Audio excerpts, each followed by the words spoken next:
La commode au tiroir de couleur d'Olivia Ruiz aux éditions Gablir. Extrait, prologue.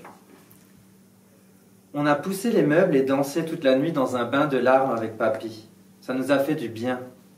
Ma fille, Nina, s'est réveillée, s'y est mise aussi. On avait déjà réussi à lui refiler le virus. Je n'avais pas envie de laisser papy ce midi. Il n'a plus rien, lui, maintenant que ma grand-mère est partie. J'arrive à pied, en haut de la butte, haletante, mon sac sous un bras et ma fille endormie dans l'autre. Épuisé par mon chagrin, j'ai soudain la sensation d'être ma grand-mère, 80 ans plus tôt, gravissant les Pyrénées. Grelottante, perdue, amputée, elle de sa terre, moi de sa présence désormais. Tant de gens sont venus saluer sa mémoire. Ni mon grand-père, ni moi ne connaissions la moitié de l'assistance. Elle a dû en emporter des secrets dans sa tombe, la canaille. Nous nous sommes sentis plus fiers encore d'avoir occupé les 2 premières places dans son cœur. J'ai mal aux jambes. Le Sacré-Cœur semble encore avoir pris 1 ou 2 étages, comme les soirs où je rentre trop saoul. Je m'arrête. Plus qu'à 6 mètres, comme disait l'abuela.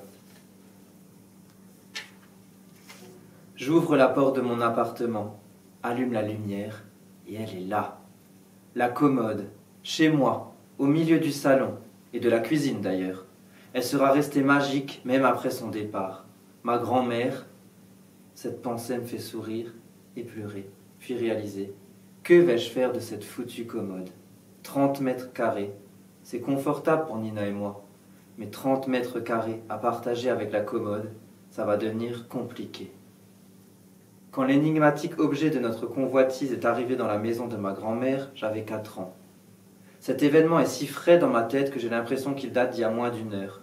Avec mes cousins, on s'est enfiévré 1000 fois en tentant de fourrer le nez dans cette commode, attirés comme des aimants à bêtises par l'arc-en-ciel de tiroirs, les petites clés sur chacun d'eux qui suppliaient d'être tournées, le métal doré qui renforçait les angles pour nous les rendre plus inaccessibles encore. Mais à chaque fois, notre mamie a poussé un de ces cris suraigus, radicalement dissuasifs, dont elle seule avait le secret. Et nous avons pris la poudre d'escampette, en moins de temps qu'il n'en faut pour cligner des yeux.